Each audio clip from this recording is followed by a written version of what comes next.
Quelle que soit la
commencé à travailler sur l'islamo-terrorisme à partir de, je dirais, 80, quand je suis arrivé quasiment dans les années 90. On a empêché un attentat au marché Noël de Strasbourg, on a empêché un attentat au marché de Lille et à Roubaix. Le ministre de l'Intérieur de l'époque, Jean-Luc Debré, clame haut et fort. On a encore les enregistrements, c'est passé encore à la télé il n'y a pas longtemps.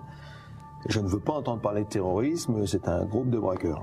Donc on se voilait la face. On a pris du retard, encore une fois. On a pris énormément de retard à ce niveau-là.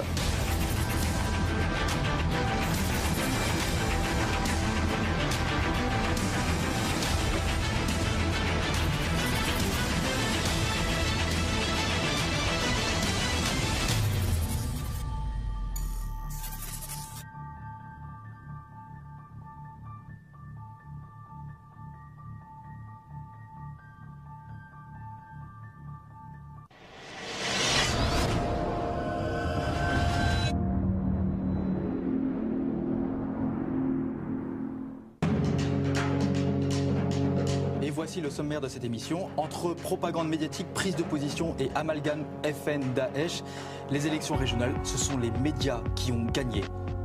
Les milliardaires se liguent contre le Front National. Stéphane Richard veut créer un fonds de dotation anti-FN.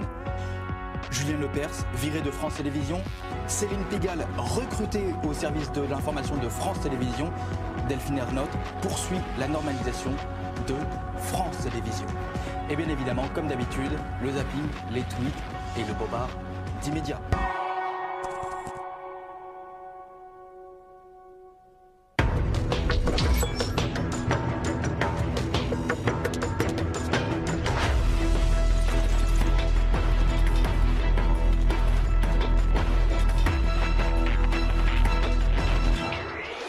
Le Front National comparé à Daesh, la grossière opération de propagande risque de se retourner contre ses instigateurs. Clandestins, les Chinois aussi débarquent en rang serré avec la casquette d'étudiants, complices des écoles et universités réputées. TVA, la grande arnaque, la Cour des comptes dénonce les taux réduits de la taxe sur la valeur ajoutée qui coûte cher et ne soutiennent pas vraiment l'économie.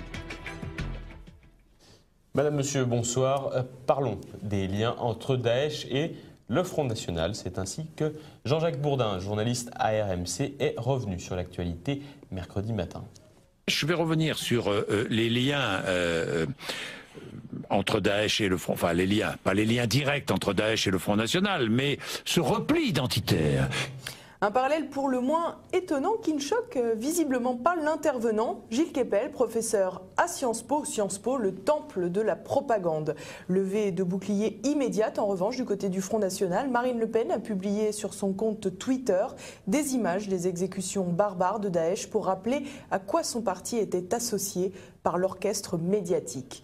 Pour François Foucard, grand reporter pendant 30 ans à France Inter, cette affaire prouve une fois de plus à quel point les médias sont foncièrement malhonnêtes. On cherche un journaliste et on trouve un militant. Jean-Jacques Bourdin n'est pas plus objectif que la majorité des commentateurs qui se croient tous rebelles, résistants. Le mot résistant, c'est à nouveau très à la mode.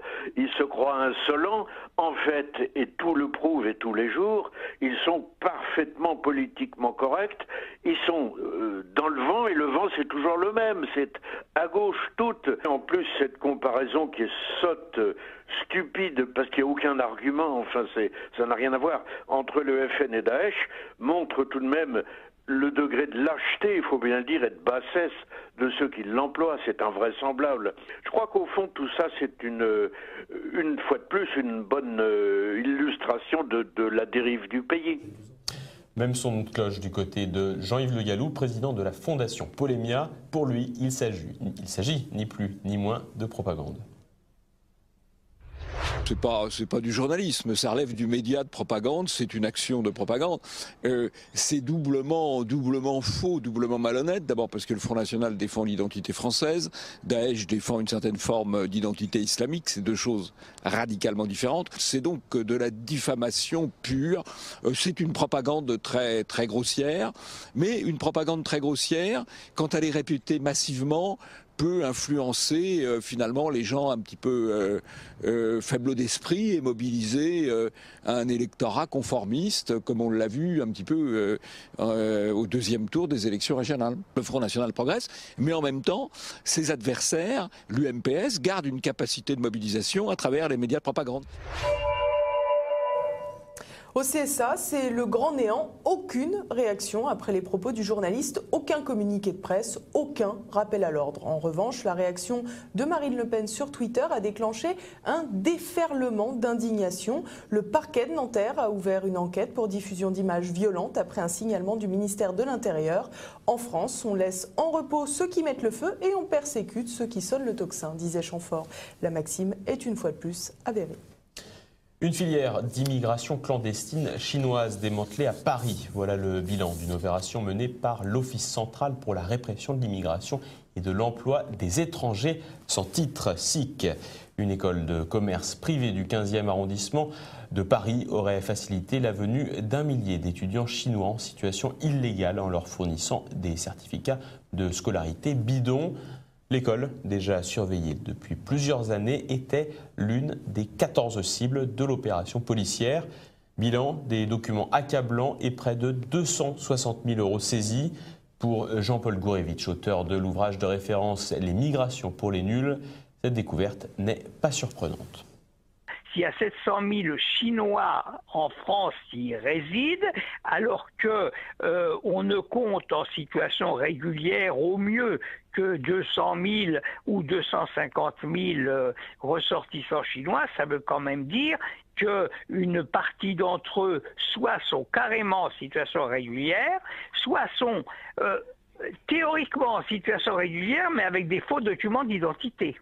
Si dans ces établissements supérieurs, 30% vont dans des écoles d'ingénieurs et 30% dans des écoles de commerce, c'est qu'ils y trouvent un intérêt d'abord peut-être professionnel, mais aussi un intérêt qui viendrait du fait que certains de ces établissements sont beaucoup plus laxistes dans leurs pratiques, voire carrément utilisent des pratiques frauduleuses. 48 milliards d'euros, c'est ce qui manque chaque année en TVA dans le budget de l'État. En cause, les taux réduits, comme par exemple le taux à 10% dans la restauration ou le bâtiment. Le président de la Cour des comptes, le socialiste Didier Migaud, dénonce des règles complexes et un rendement fragilisé. Et pour le fiscaliste Jean-Claude Martinez, professeur agrégé à l'université Paris 2 Assas, idéalement, les exonérations devraient être toutes supprimées. Je dois dire qu'en technique fiscale, c'est sûr qu'il ne faut pas les multiplier, les taux. Parce que sinon, à la grande époque de la 4e République, et même du début de la 5e République, les lentilles, selon qu'elles étaient épierées, pas épierées, le bœuf et les carottes en conserve, selon qu'il y avait telle quantité de carottes, telle quantité de bœuf, le taux pouvait varier. Bon, on arrive à des choses qui sont un peu dingues. C'est de l'art, la fiscalité est de l'art. Économiquement, le problème numéro 1, c'est la base. Sur quoi ça porte? Et alors là, c'est une certitude absolue. La base doit être la plus large possible. Il faut le moins d'exonération et, si possible, aucune exonération. Mais ne perdons pas de vue, on est dans l'Union européenne sans frontières. Si vous mettez à jouer sur les taux et si vous allez trop haut dans les taux, c'est sûr, il y a celui qui est à Perpignan, il va aller voir à côté, et donc vous allez avoir des phénomènes de frontières. Un immeuble, une œuvre. Le ministre de la Culture, Fleur Pellerin, est décidément celui qui arrose le mieux ses copains artistes. 1 millier d'œuvres d'art par an devront être intégrées aux immeubles d'habitation ou de bureaux, mais l'idée n'est pas nouvelle. Près de 39 500 € pour la céramique carrée d'Alain Girard sur l'autoroute du Soleil, 600 000 € pour Voïmic, le plus grand sanglier du monde, d'Éric Slésiak sur l'autoroute A34 dans les Ardennes. L'État graisse la patte de tout un tas d'artistes inconnus. Dans les lycées aussi, la loi exige l'installation d'œuvres d'art et tant pis si cela se fait ou des tables ou des chaises en moins dans les salles de classe ou empêche de financer des travaux de réfection. À titre d'exemple, la statue de l'ancien président du conseil régional de Languedoc-Roussillon, Georges Frêche, installé devant le lycée hôtelier qui porte son nom, a coûté 80 000 €. Cela représente par exemple 2500 manuels d'économie de classe de terminale ES à 32 € l'unité. Fleur Pellerin souhaite désormais faire promotion de l'art contemporain dans les halls d'immeubles. Les FRAC, fonds régionaux d'art contemporain, pourront même conseiller les promoteurs immobiliers dans leur choix. Vinci, Eiffage et BNP Paribas ont déjà signé l'accord avec 10 autres promoteurs. Si certains parlent de mécénat, d'autres dénoncent un clientélisme assumé. En effet, la cote des artistes proches des exécutifs régionaux pourra grimper comme par magie. L'artiste Pierre Soulages connaît bien le sujet. Le plus grand artiste vivant dans le monde, selon François Hollande, a eu droit à un musée portant son nom à Rodez pour la bagatelle de 25 millions d'euros. Et passons à présent à l'actualité en bref. La Banque fédérale américaine augmente ses taux d'intérêt. Désormais, pour emprunter à la Banque centrale des États-Unis, une banque privée doit lui verser 0,5% d'intérêt et non 0,25%. Cela n'a l'air de rien, mais c'est un signal fort après cette année de crise économique. Signale que l'économie américaine est peut-être en train de repartir vraiment. Quelles conséquences sur l'économie mondiale? Personne ne le sait vraiment. En revanche, une chose est sûre, les Américains sont les plus gros faussaires de l'histoire. Leur dette s'élève à plus de 12 milliards d'euros. Et c'est grâce à la planche à billets, en fabriquant des dollars virtuels par milliard, qu'elle a été en grande partie financée. Le jugement de Baltimore annulé. La mort de Freddie Gray, un délinquant noir abattu par un policier blanc, avait déclenché des émeutes raciales colossales dans cette ville du Maryland. Il y a quelques mois, dans cette ville, au nord-est des États-Unis, de violentes émeutes ethniques avaient suivi la mort de Freddie Gray. Le jury, chargé de délibérer sur le sort de 6 policiers accusés pour leur implication dans la mort du jeune homme, a été incapable de se prononcer. Le procès est donc annulé. Notons que plus de la moitié du jury est afro-américain et que 3 des 6 policiers mis en cause le sont également. Un nouveau procès va être programmé avec de nouveaux jurés. Noircir la liste de la promotion de la Légion d'honneur, c'est la volonté du CRAN, le Conseil représentatif des associations noires. Dans un courrier adressé au président de la République, cette association communautariste s'indigne de l'absence de personnalités issues de la diversité dans la liste des futurs décorés. Le président du CRAN, Louis-Georges Thine, propose donc de remettre la précieuse récompense aux clandestins de l'hypercachère, à l'indépendantiste guyanaise Christiane Taubira ou encore à l'ancien président de l'OM, Pape Diouf, plusieurs fois impliqué dans des affaires de corruption. Pour mémoire, la Légion d'honneur est censée récompenser des mérites éminents, civils ou militaires, rendus à la nation. Christine Lagarde, jugée par la Cour de justice de la République, l'ancien ministre de l'économie, actuellement patronne du Fonds monétaire international, le FMI, devra se justifier pour son rôle dans l'arbitrage en faveur de Bernard Tapie. C'est un revers pour Christine Lagarde car un non-lieu était requis par le procureur.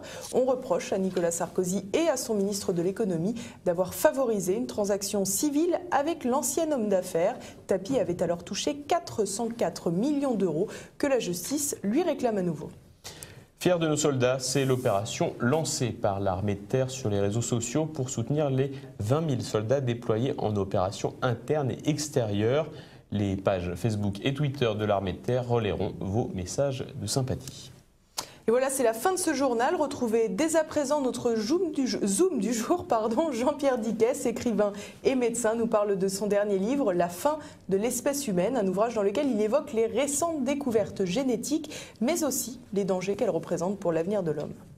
L'ectogénèse sera un moyen de régulation de la population. C'est l'État qui dira, on a besoin de tant de bébés, donc on va développer dans tant d'éprouvettes le nombre de bébés. Et ça se résume très très bien. Le sexe, c'est pour la bagatelle, et la procréation, c'est les machines, c'est réservé aux machines. Voilà, un entretien à ne pas manquer. Merci de votre fidélité. À demain. Bonsoir. Bonsoir.